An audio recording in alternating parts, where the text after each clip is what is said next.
Okay, so let us start. Last class, we talked about some relationships involving matrices and norms. First, we define what do we define by vector norm, and then we see matrix norm, and then we see some useful results based on some properties of matrices and norms, right? So convergence of a convergent matrix, and then we define something, right? So now based on that, we are going to develop some more results, and eventually we are going to define something called error bound, right? So in order to define error bound, let us continue with our work. And so let me put another lemma. And so lemma is again theorem actually, which is going to be used in our main theorem, right?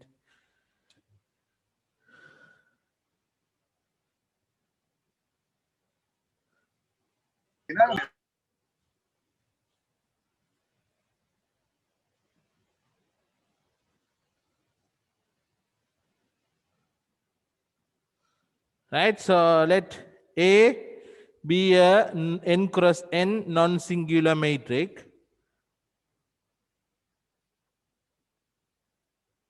right? So, and then we are going to define another matrix.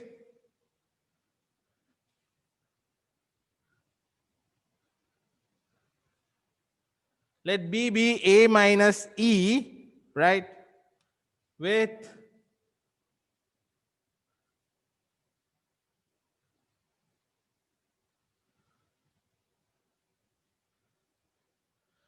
A inverse E, norm of A inverse E is less than 1, right? For some subordinate norm, right? Matrix norm, you know that now, right? So then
okay, so you can see that this lemma. So we have a matrix A, right? You can think of A as the coefficient matrix you have on the system of linear equation, right? Then B is A minus E. So that is, you can think of B as matrix A with some error, right? So if you subtract some E from that, that means you are taking out some error from A, right? So suppose in place of inputting A, you put some one number wrong. So then there is an error, that is input error, right? So similar kind of situation you can think about here, right? A minus E. So B is the input A, right? And then this. So suppose you think like this, right? So you want to solve this, right? So this is your original problem, right? Ax equal to B. You are trying to solve this using a computer. So you know you have to input this and this, right? So your inputs are A and B, right? And then your output is X, right? So this is what a computer would do. If you input A and B, the output will be X, right? So if you are doing it as a computer program. So while doing this, entering the values of matrix A, right, you made a mistake, right? Human error, you made a mistake. So in place of 0.01, you type 0.0001. So that is a wrong, that's a mistake. So there is some error. So what you did this, in place of A, you put B, right? So B is actually A minus E, right? So that means A with some error, right? So in place of this input, you put B, and this B no change. So only there is an error in A, right? So then what the computer will do, right? So we will say your input, right? So your input is this. So what the computer will do, it may have to solve bx equal to small b, right? This is the original problem, right? But because of the error we make in the input, the computer would ended up solving this system, right? So if you want to solve this system, first thing is we have to make sure that this system has a solution, right? Because we already know there is there are three categories of solutions: unique solution, infinitely many solution, and no solution. So suppose this may have a solution, and because of your error, you may ended up with no solution, right? So first we have to guarantee that even with the error, there can be a solution. So for that, the first part is important, right? B inverse is important. Then only the computer will take X as B inverse B, right? So that is why this lemma is useful, right? Because if you make this kind of a input error, you still want to get a solution for the system with the error. So in order to get that, you may have to guarantee that the solution exists, right? For that, we are going to use this lemma, right? And then later on, so this is a new solution, this is the real solution. So you will have the error x minus x hat, and we are going to estimate later on. But the purpose of this lemma to begin with is to make sure that even with an input error, we try to guarantee that the solution exists. That is why we have this extra condition, right? A inverse E norm should be less than 1. So this is the background story of this. Now let us prove the results.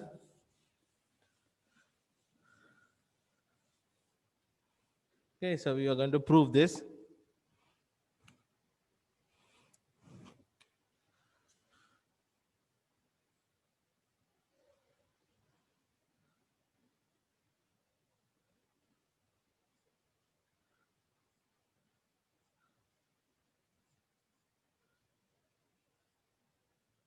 Right, by just matrix multiplication, we know that we can write, right? We can write A minus E as A times I minus A inverse E, right?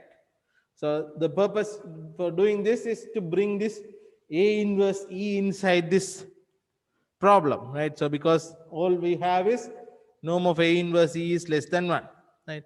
So now because of that, we know that we already have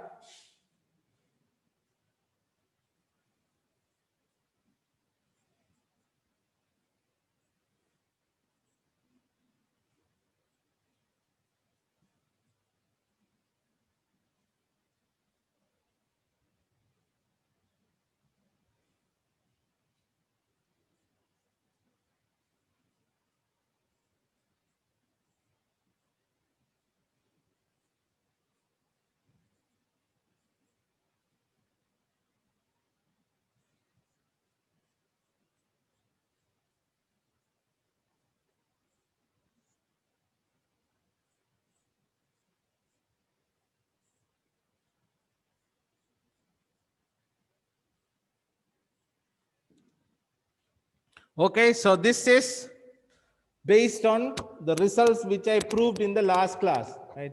So in the last class, I proved 4 results, right, involving matrix, right? So I believe there I used E only, right?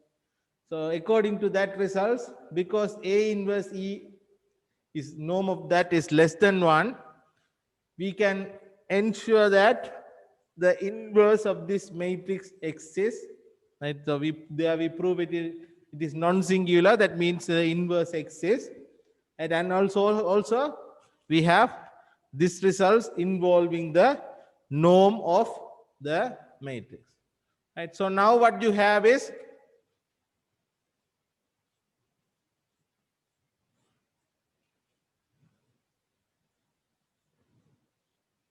okay. So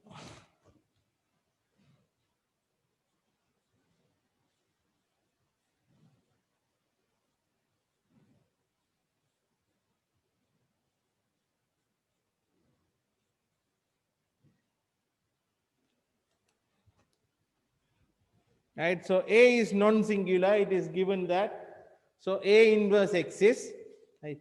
But now you know this inverse also exists, so its multiplication inverse of that exists, so B inverse exists.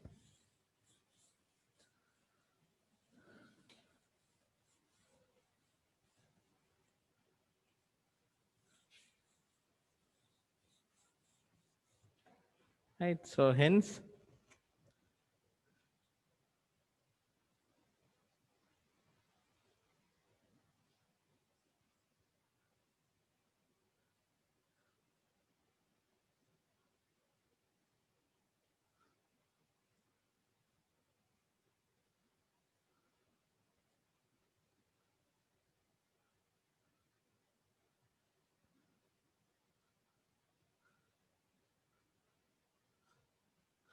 so because A inverse exists and I minus A inverse E exists, B inverse exists, right? So that is the first part. So we prove that B inverse exists and we write the formula for B inverse as well, right? So now what we are going to do is we are going to prove the other part, right? So we want to show results involving A inverse minus B inverse, right? So I can put B inverse here,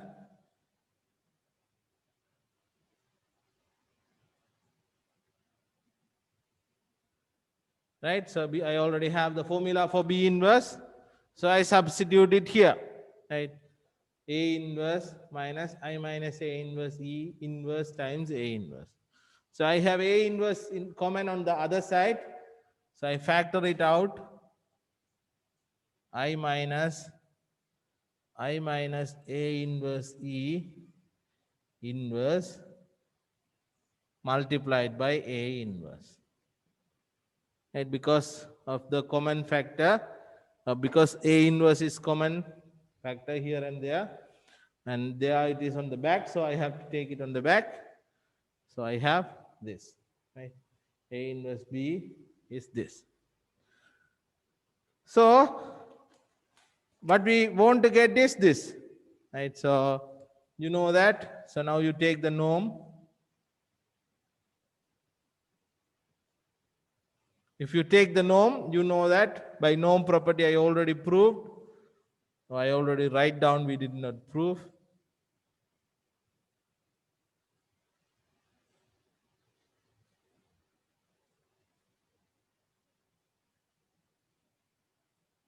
By the norm property, we know that this is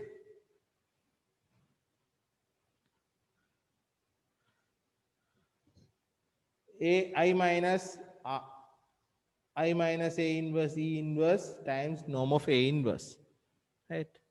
But again, the last part of my previous results, which I proved in the last class, right, part 4, has a relationship or inequality involving this kind of matrix. So this says this is less or equal to A inverse E over 1 minus norm of A inverse E times norm of A inverse. Right, so for this norm, we have an inequality from the previous part. right? Previous parts mean the part 4 of the results I proved in the last class. Right? So from this, if you move A inverse to the other side, you get the results, right? So you move A inverse down here, so that will give you the required results.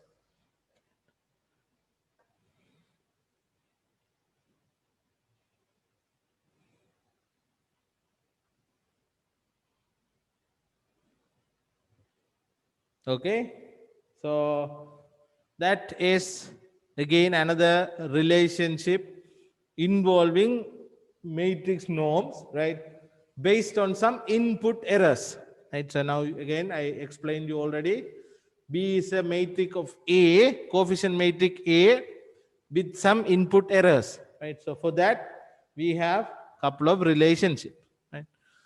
So now what we are going to do is we are going to define the perturbation errors, right? So that is what we call input errors.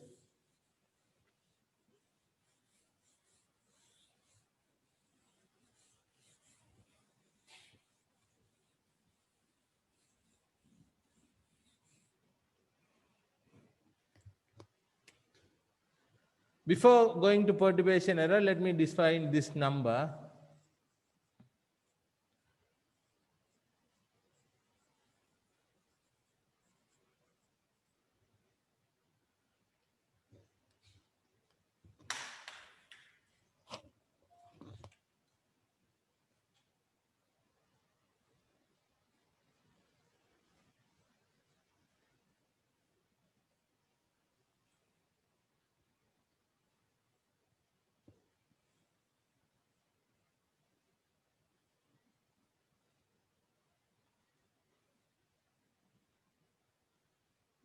Right, so we define condition number, right? So this is just a number which is equal to norm of A times norm of A inverse, right? So we call it C of A, right? Capital C of A, which is known as condition number, right? So we call it condition number. It is defined as A times A inverse. And this number is always greater or equal to 1, right? So you can easily see that.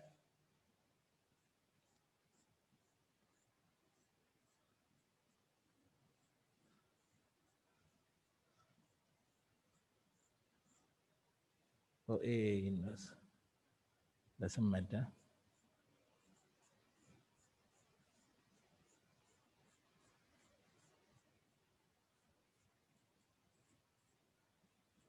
Right? This relationship is true. Identity matrix is a matrix times its inverse, right?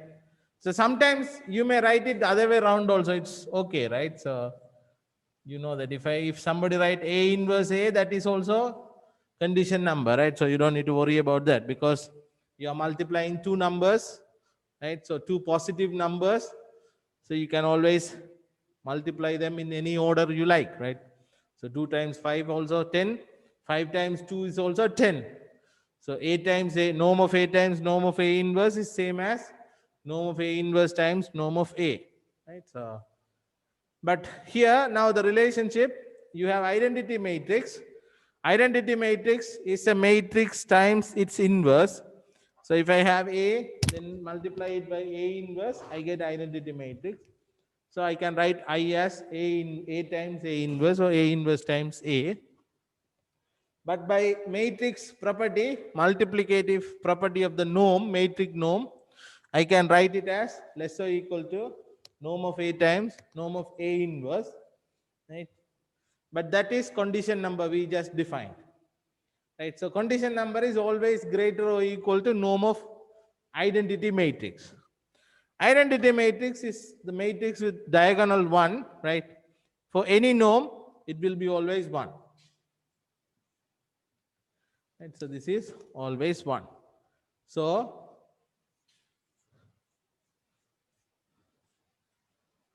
condition number of a matrix is always greater or equal to 1. Right? So this is one of the properties of condition numbers, right? So we have condition number always greater or equal to 1, because we define condition number as norm of A times norm of A inverse. So we define this because we are going to use this notation in the following results, right? So that is why we define the notation. Right. So now let us come to perturbation.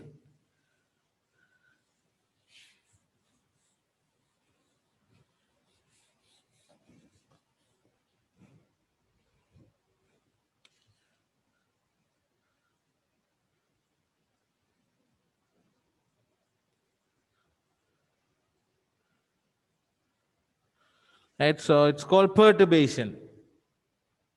Perturbation is basically a small change in the input, right? So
okay, so suppose you are making some error in the input, right? So you know your inputs are A and B, right? But because you are manually entering them into a computer, you have some small mistakes in the entries,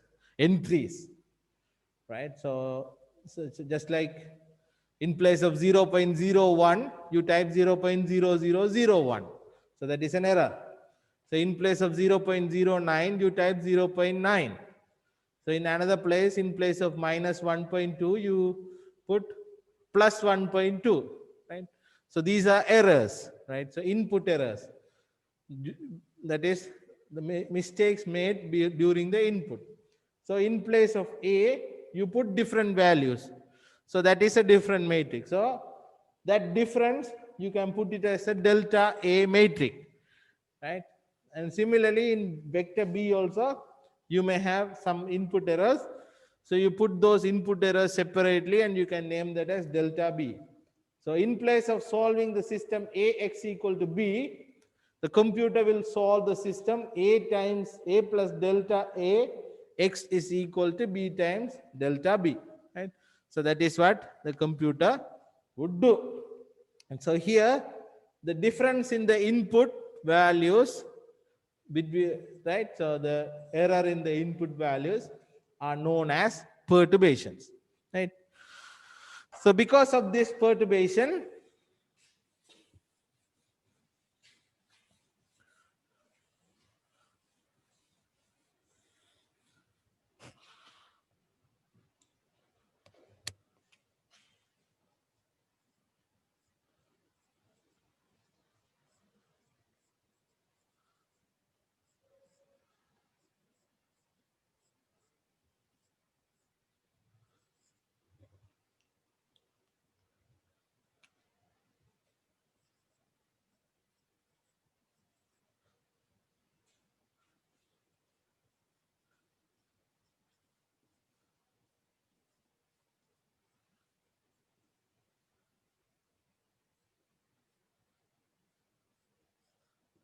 right? So because of this problem, you know that instead of solving the system ax equal to b, we ended up solving the system a plus delta a times y plus is equal to b plus delta b. So obviously y has some error, right? So we can name that error as delta s.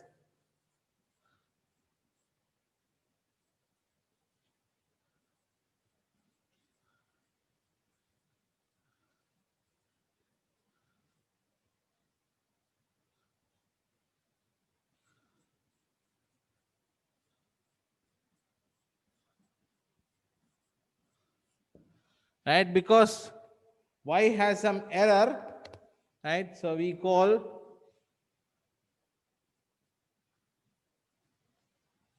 that error as a perturbation, because it is a perturbation error, right? So we call it x plus delta x, right? So that is how the perturbation comes, right? So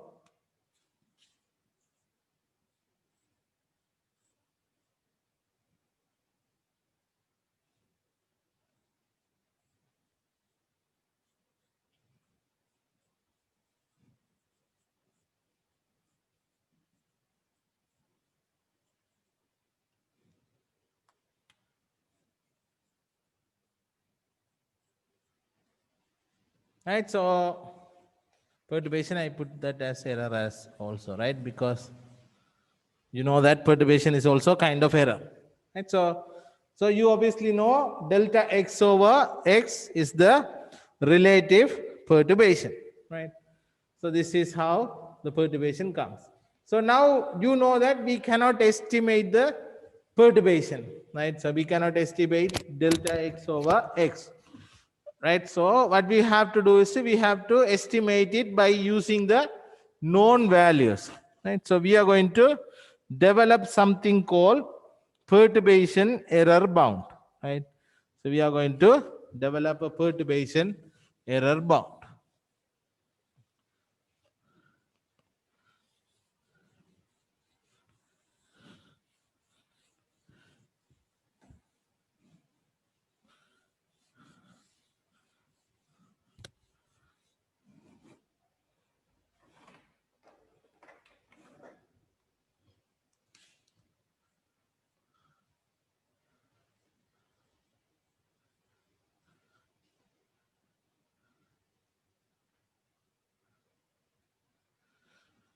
Right, so we are going to define something called perturbation bound, right?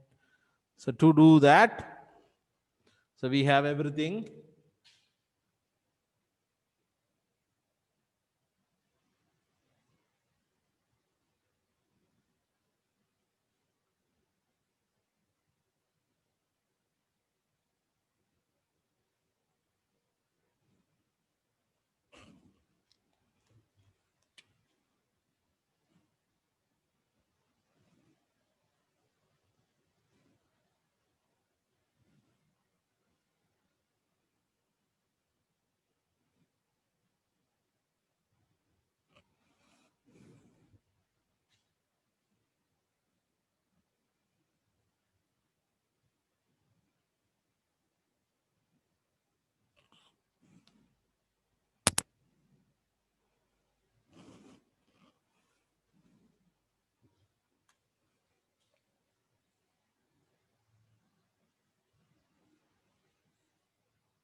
Okay.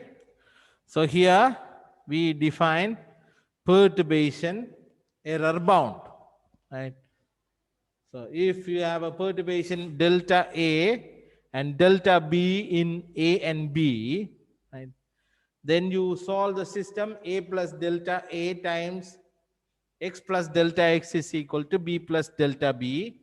In place of the system ax equal to b, right? So then there the error delta x, the relative error delta x over x norm is bounded above by condition number of a over 1 minus, this is also condition number of a, right? So this is c of a times delta a over a plus o times delta a over a times b over a. So we shall prove this. So if you want to prove this, you start with this.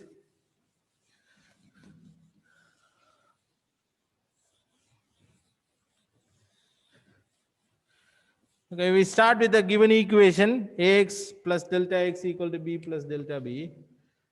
It's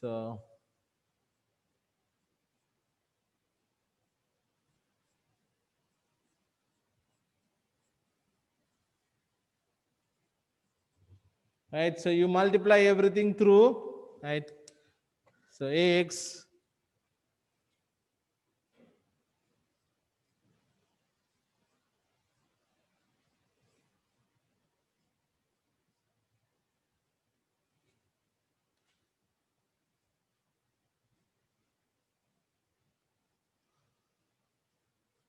right. So you multiply through, so you get a times x, delta a times x, a times delta x, and delta a times delta x, right, is equal to b times delta b. But you know ax is equal to b, so you can cancel that out, right? So you know that you want to have delta x separately, so I will keep that here.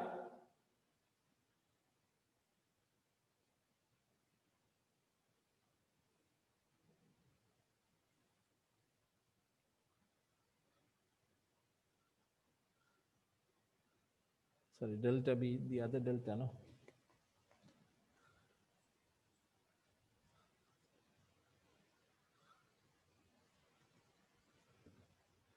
Right, so I keep a plus delta x on one side and move everything to the other side. So I ended up with this. But you know I have a relationship between a inverse delta a.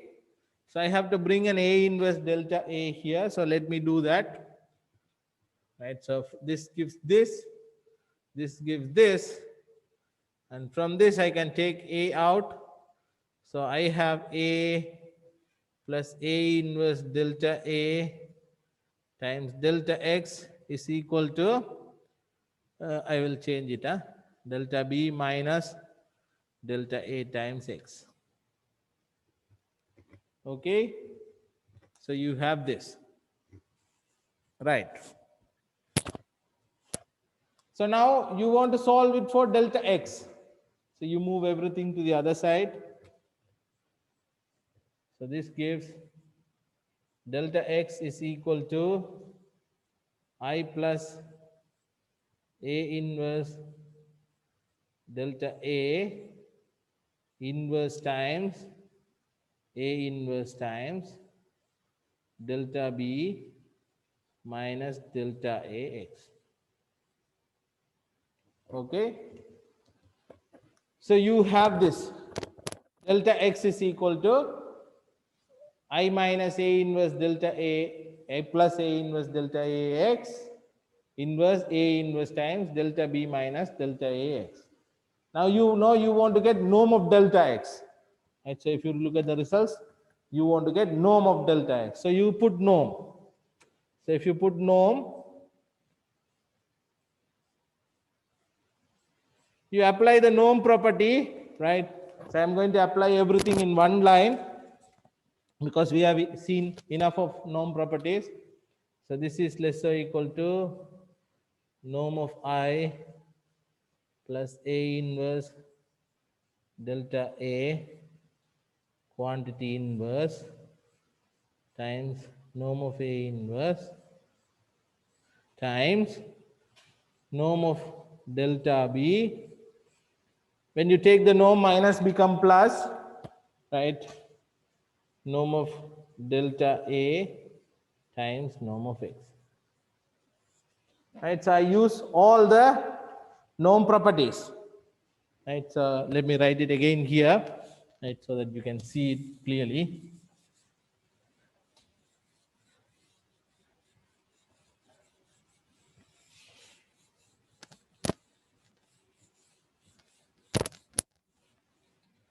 Okay, so what you have is this.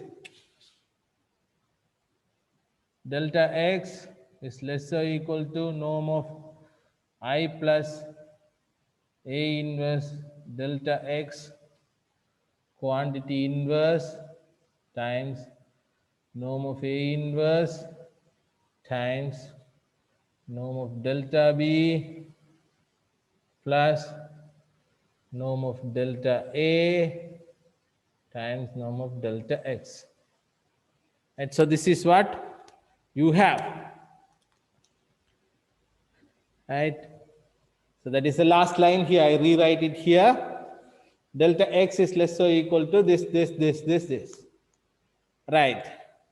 So now you know that you have this. Right. So first, let me put this equation as 1. And I will stop here, and then I will try to focus on one by one. Right. This first, this and separately. Right. So now I plus A inverse delta X inverse of that norm, right? We know that this is less or equal to norm of A inverse delta X, sorry, not delta X, delta A, no, delta A.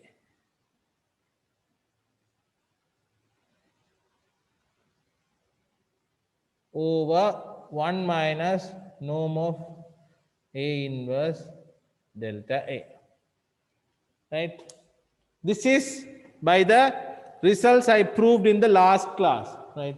So in the last class, I have a minus here. Right? So if you want to have minus, you can think like this. Right? So you can take it as I minus of A inverse delta A. Right? Quantity inverse and take norm. Right, so this is actually the results, that is less or equal to norm of minus of A inverse delta A over 1 minus norm of minus A inverse of delta A.